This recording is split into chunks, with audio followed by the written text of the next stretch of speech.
પોતાના અનુભવ લઈને આવી રહી છે ધોરણ 8ની પ્યારી પૂજા. રામબળિયા પૂજા રમેશભાઈ છે. હું ધોરણ 8માં અભ્યાસ કરું છું. હું આજે આ શાળામાંથી વિદાય લઈ રહી છું. તેના વિશે હું કંઈક કહેવા માંગુ છું.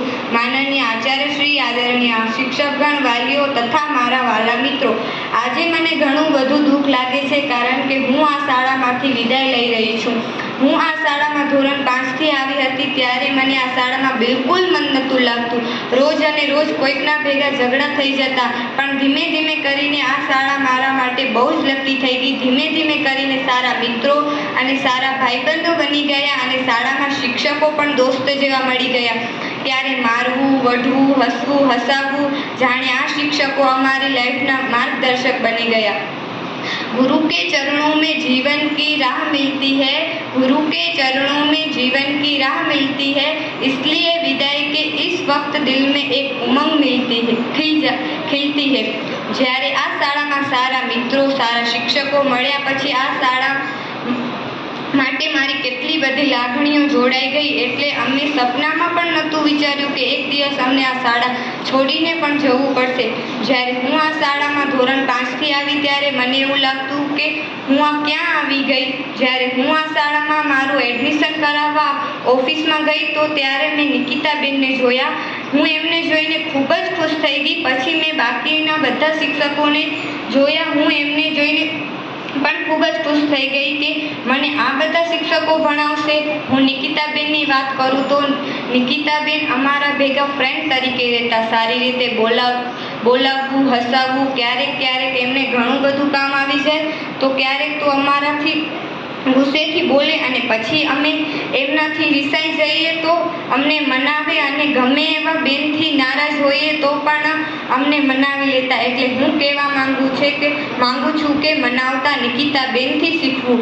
હું સગ્રામ સરની વાત કરું તો સગ્રામ સર પણ હસતા હોય અને બીજા બધાને પણ હસાવતા હોય અને સગ્રામ સર જ્યારે ભણાવતા હોય ત્યારે પણ હસતા હસતા ભણાવતા.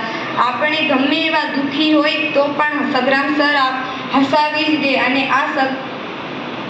અને હા, સગ્રામ સર ગુસ્સાવાળા કહી શકાય, પણ જેટલો સગ્રામ સરમાં ગુસ્સો ભરેલો છે એટલી જ સગ્રામ સરના લાગણીઓ છે. એટલે હું કહેવા માંગુ છું કે હસાવતા સગ્રામ સરથી શીખવું. હું કેવુર સરની વાત કરું તો કેવુર સર વાનગીઓ બનાવતા તો બાકી એક નંબર. કેવુર સરના હાથના ખારી ભાત, પાઉંભાજી બાકી એક નંબર બનાવતા. ખાવાની તો મજા પડી જાય. કેવુર સર સારી રીતે ભણાવતા અને કંઈક ને કંઈક નવું શીખડાવતા અને કોઈ પણ પ્રસંગમાં જમવાનું બનાવવાનું હોય તો પણ ના પાડતા. એમ જ કહેતા, હા બેન, હું બનાવી નાખીશ, તમે ચિંતા ના કરો. એટલે હું કહેવા માંગુ છું કે વાનગી બનાવતા કેવુર સરથી શીખવું. હું પંકજ સરની વાત કરું તો એમનો સ્વભાવ બહુ જ શાંત છે. એમની જોડે હું ભણી તો નથી પણ એમનો સારો સ્વભાવ બધાને ગમે. એટલી જલ્દી કોઈના પર હાથ પણ ના ઉપાડે. એટલે હું કહેવા માંગુ છું કે શાંત રહેતા પંકજ સરથી શીખવું. હું કૃષ્ણાબેનની વાત કરું તો હા, કૃષ્ણાબેન ગુસ્સાવાળા કહી શકાય અને જેટલા ગુસ્સેવાળા છે એટલા જ અંદરથી શાંત છે. અને અમે બધા ગમે એવી મસ્તી કરતા હોય અને જ્યારે કૃષ્ણાબેન આવતા હોય અને અમને ખબર પડી જાય છે કે કૃષ્ણાબેન આવે છે તો ચોપડા કાઢ્યા હોય પણ ના કાઢ્યા હોય તો પણ પછી ચોપડા કાઢીને વાંચવા માંડી. કૃષ્ણાબેન એકવાર વઢે એટલે આખો ક્લાસ શાંત થઈ જાય. એટલે હું કહેવા માંગુ છું કે હસતા અને વઢતા કૃષ્ણાબેનથી શીખવું. હું સચિન સરની વાત કરું તો સચિન સર ગુસ્સેવાળા પણ છે અને શાંત સ્વભાવના પણ છે.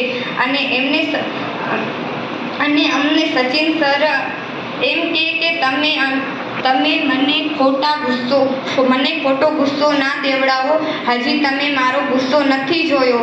અને અમે સચિન સરને શાંત સ્વભાવમાં જોયા છે પણ ગુસ્સામાં કેદી નથી જોયા. અને સચિન સર બહુ જ સરસ ગાતા આવડે છે. એમનો અવાજ પણ બહુ જ સારો છે. એટલે હું કહેવા માંગુ છું કે ગાતા સચિન સરથી શીખવું.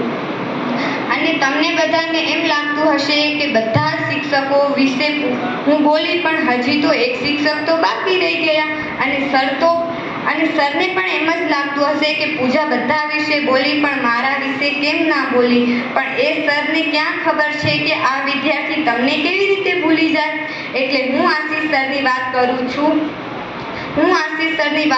તો આશીષ સર પણ બધા જ આઈડિયા હોય, કોઈ પણ આઈડિયા લેવા હોય તો અમે બધા સીધા આશીષ સર કને જ જઈએ. એટલે આશીષ સર અમને બધી જ રીતના આઈડિયા આપે. અને આશીષ સર ગુસ્સેવાળા પણ કહી શકાય અને શાંત સ્વભાવના પણ કહી શકાય. એટલે હું કહેવા માંગુ છું કે આઈડિયા લેતા આશીષ સરથી શીખવું.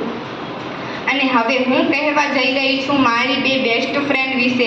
ફ્રેન્ડ તો બધી છોકરીઓ છે પણ એ બે થોડીક મારા માટે ખાસ છે. એ છે દિયા અને સોફિયા. એમની વાત કરું તો એમના ભેગી હું બહુ જ સારી રીતે રહું, એ પણ મારા ભેગી બહુ સારી રીતે રહે.